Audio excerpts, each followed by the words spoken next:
Hi, how's everybody doing tonight? So I am so excited.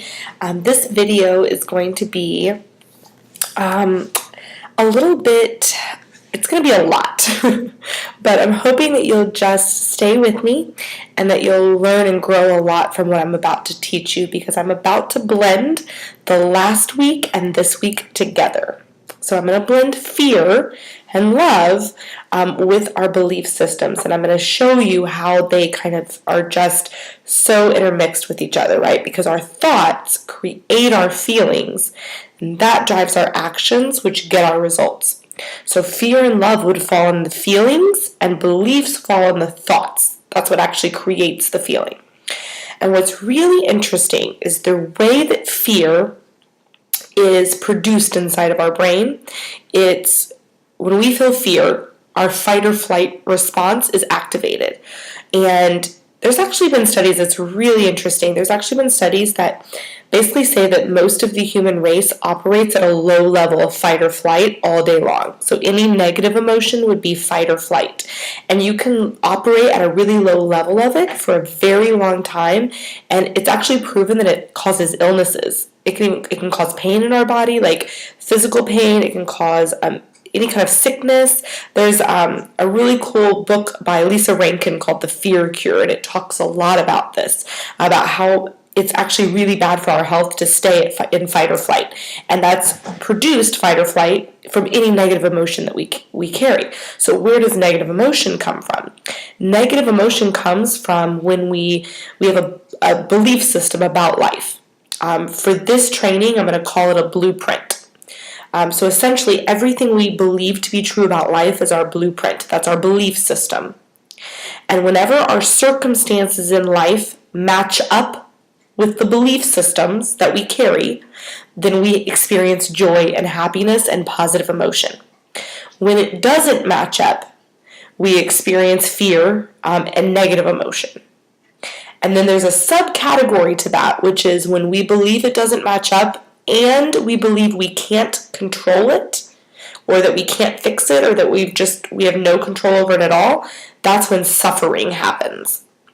But we're going to talk about we're not going to talk about that middle one, when we have a blueprint about life or a belief system and it doesn't match up with our current life circumstances. That's when we experience pain, and that's when our fight or flight system is activated. So when that happens, we basically, based on our blueprint, we tell our brain what is the truth. Like, that's what our blueprint is, our belief systems. They're what we believe to be true about life. So essentially, if you take the opposite of that, anything that isn't our belief system, anything that isn't in our blueprint, is what we consider not true. And anything not true, because if the circumstance in life doesn't match up with the belief system, remember that's what causes negative emotion, right? So essentially, we tell our own brains what to fear. We create that in our own mind. We instruct our minds to go into fight or flight just based on what we've decided to be true or not true about life. So remember, when I talk about fear and love, I say there's always two truths available to us. There's the one that's fear and there's the one that's love. And we get to choose, right? That's all it is. It's just there are two truths, and we can choose one and we can latch onto it and it will feel bad, or we can choose one and it will feel good. Right? But the way that we have to do that, the way that we start latching on to the ones that feel good, is we have to start challenging our belief systems that make us feel bad in the first place. Right? So I'm going to upload photos of this, and I'm going to look away so that I can look at this, but I'm going to upload the photos so that you see what I'm talking about. But we did a retreat this weekend. And we did the whole retreat based on fear and negative emotion. We sat through negative emotion, which was an amazing experience. I think it bonded us all so closely together. But we talked about what causes fear, the things that we were afraid of in our businesses, and I'm just going to give some examples. So some of the things, and you're going to get to see all of them, but some of the things we came up with is hearing no's, and people giving us excuses and not knowing how to handle them. That ignites fear in us. working full-time and finding time to dedicate to your business might ignite a negative emotion inside of us, right? And so I'm going to stick with that one. That one's really good. I'm going to go with this one just for a second. So if our blueprint is that we should have, sorry if you hear the baby crying on the baby monitor, I apologize. I'm visiting my sister right now. But so if we have a blueprint that we should have plenty of time, and that things should feel comfortable and easy, and we shouldn't feel rushed. Like if we have a belief that feeling rushed is bad, that I'm actually just going to step away and turn that off. Give me 1 second.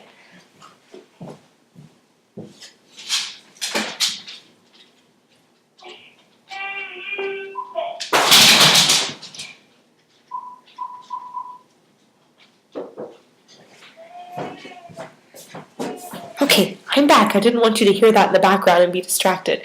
So if we've instructed our mind to say that we should have plenty of time and things should be easy and everything should be organized and we should just be able to have enough time to spend with our family and enough time for work stuff and enough time for fun stuff and enough time for romance and it should just all we should handle everything. Like everything should just fall in place. Right? If that's the image that we have of our life, anytime things are chaotic, anytime things are crazy and we don't have enough time, then we feel bad and our brain is like fight or flight is initiated, right? So if you focused on the idea that, oh, I have kids and I work full time and I have a husband and I'm building a business, I probably shouldn't have a lot of time and embrace life is supposed to be chaotic. Life is supposed to be, moment to moment, running around. Like, the idea isn't to get rid of your chaos. It's to manage your mind around the chaos and still experience joy within it. Just throw your hands up and be like, whatever, this is what's happening. So another great one is, fear of maintaining it. Right? So fear of if you have success and then you your idea of if you can maintain it and the stress of I have to maintain it, or that other people will hold you to that standard. Like other people will start expecting the success, right? So if I hit Success Club this month, the fear could set in that my upline is going to expect Success Club next month, or I expect Success Club next month, right? And that could cause anxiety and stress. Right? Especially if the circumstances don't match up to fix that. If next month you don't hit it, right, then your belief is you should hit it, and the circumstances you don't hit it, that will cause pain, right? But alternatively, there could be another truth available to you, and the truth could be, some months I'm going to hit it, and some months I'm not, and I'm going to keep trying and keep going for it no matter what, and that's part of the roller coaster. I had a conversation, I loved this, I'm going to use it, I don't think she'll mind, but one of the women at the retreat talked about how she sits down and she talks to her husband.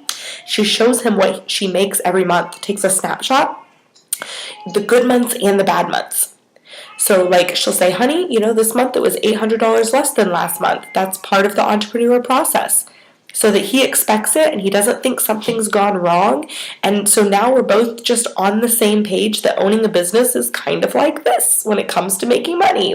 Sometimes you're on a high and sometimes you're on a low and sometimes you're on a high, right? And I thought that's amazing because instead of freaking out on the months where it's slow, she's just as part of the process, I've just embraced it, right?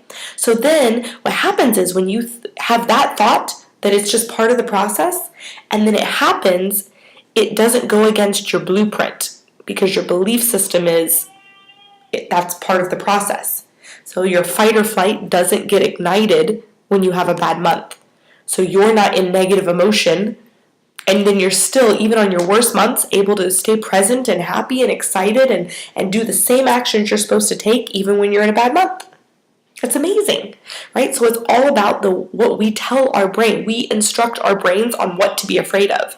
Essentially, we tell our brains what to believe, and anything against that belief is something we should be afraid of in our brains, in the world of our head. Our brain is just meant to protect us, to keep us doing the same things, to keep everything. Our blueprint needs to match up in our mind with our circumstances. That's the way our brain works. It has to match up with what we believe. And if it doesn't, then it's scary time, right? That's when fear and negative emotion comes along. So the idea is to create such an expansive belief system that allows you to be happy all the time. So I loved this. I want you to think about this. What is your idea of success and failure? This is the big one. Because if depending on your definition, it will depend on what makes you feel bad and good.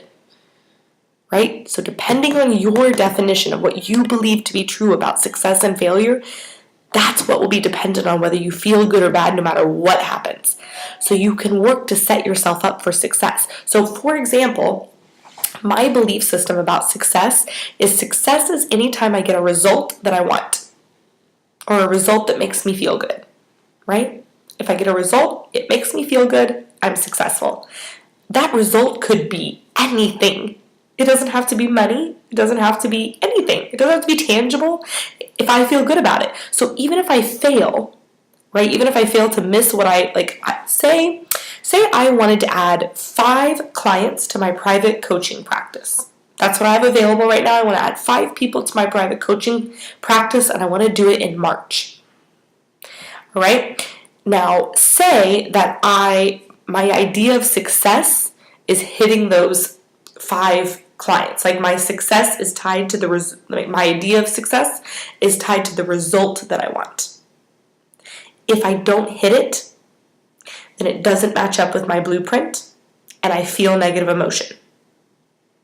But I purposely don't attach my idea of success to any result, because then I know I'll constantly be in negative emotion because we constantly don't get the results that we want. I mean, that's just part of life. So instead, I tie it to, if I grow, that means I'm successful. If I learn something, it means I'm successful. Those are things that both make me happy. Growth and learning, right? Like actually changing and evolving as a person, or learning something. Like failure to me is just learning something that didn't work. That's it. That's all failure is to me. So if I set myself up for both my success definition and my failure definition to be able to experience joy in both. Right? And I can so again, we talked about in the previous video, finding joy in the process. Because of my definitions of success and failure, and my belief that our happiness comes from our effort, not the result we get, I've set myself up for literally step by step for success. I've set myself up step by step for feeling good throughout my journey, even when it feels bad. When it feels bad, I say, okay, how can I grow from this? And growing is success for me. So you see, the idea, the way that you win life is by setting up your belief systems in a way that life circumstances can always fit into them. And then you're always happy, right? And then even if you aren't happy, you can create a system for that, belief system for that. For me, I believe that negative emotion shows us what we don't want so that we can figure out what we do want. I believe our emotions are a guidance system. I also believe they're here for contrast. If we didn't have bad ones, we wouldn't feel the good ones as much. So when I have really bad emotion, I know that really good emotion is on its way. So I set myself up for success based on my belief systems. And that's all it is. We instruct our mind to hold us back in life. So if we do that now, if you're sitting here thinking, oh my God, I have so many belief systems, I've really set myself up for failure. The most amazing thing about that is if you can set yourself up for failure, if you can set yourself up to hold yourself back based on your belief systems, you can also do the opposite. You can learn to set yourself up for success. You can learn to set yourself up for always feeling good. You can instruct your mind to never hold you back, but to propel you forward. That's what's available to you, right? But it all starts with what we believe to be true about life. And I talked about on the previous video, how to work through creating new belief systems. So I'm not going to go over that again. And you have a sheet in your workbook. And if you have any questions, you can also reach out to me. But remember, the first step is just figuring out what you do believe. So right now, what I want you to just really sit down and do, what's your definition of success? What's your definition of failure? What's your definition of joy in your business? What makes you happy in your business? And do those allow for happiness no matter what happens result-wise? Because we talked about this, if your happiness required or it is dependent on a result, that's when you're in fear. That's when you're in that negative intention. That's when you're in an intention that doesn't serve you and doesn't grow you, when you're attached to the result. But if you can attach to something, to the process, if you can attach to learning and growing and creating and it just being about helping other people, if you can do all of that, that's when you're in the love intention. That's when you're in an intention that makes you grow and makes you change and creates a really great energy wave in the world and gives you more back. Right? So this was so exciting for me. Like I really hope this was this helped you understand how all these things tie into place, right? Because the idea is every week we're going to just add a little bit more to what we talk about and see it all tie in together. So at the end, I want to give you guys these amazing tools to just keep going and keep growing. And there's so many different levels. I mean, I could do, for every topic we've talked about, I could do 6 weeks just on that one topic. We could do 6 weeks on fear and love. We could do 6 weeks on fear and 6 weeks on love. And 6 weeks on every single self-integrity that we've talked about. We could do 6 weeks on honoring your words, 6 weeks on congruency. There's so much information and so much available to learn and to grow.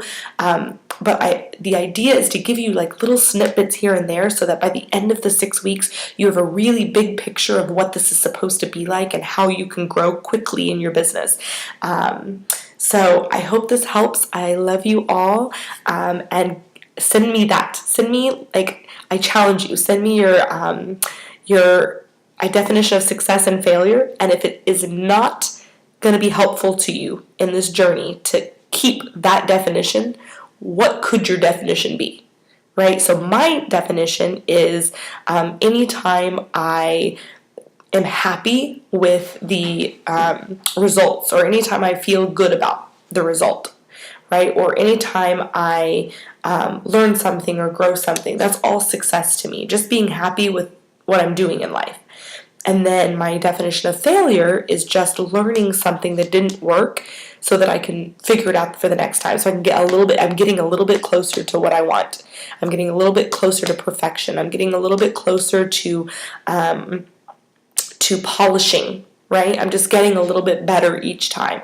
All failure is an opportunity to learn and grow for me. So both of those things allow me to stay positive and stay really excited about my business, even when it's not working. Even when I've spent a lot of time and energy on something and it fails, it still allows me to say, okay, so what didn't work and how do I reevaluate? And now I'm going to be better next time, right? So tell me what your definitions are and I can help you challenge you on it, or maybe you're able to figure it out on your own. Maybe you're able to come up with a new one that, makes you feel even happier. But the idea is you want the definition to be so all-encompassing and so easy to match up with your blueprint that you're never telling your mind to be in fear over it, right? You're not initiating that fight or flight response within yourself. So hope you guys have a wonderful day. I will talk to you tomorrow. Bye.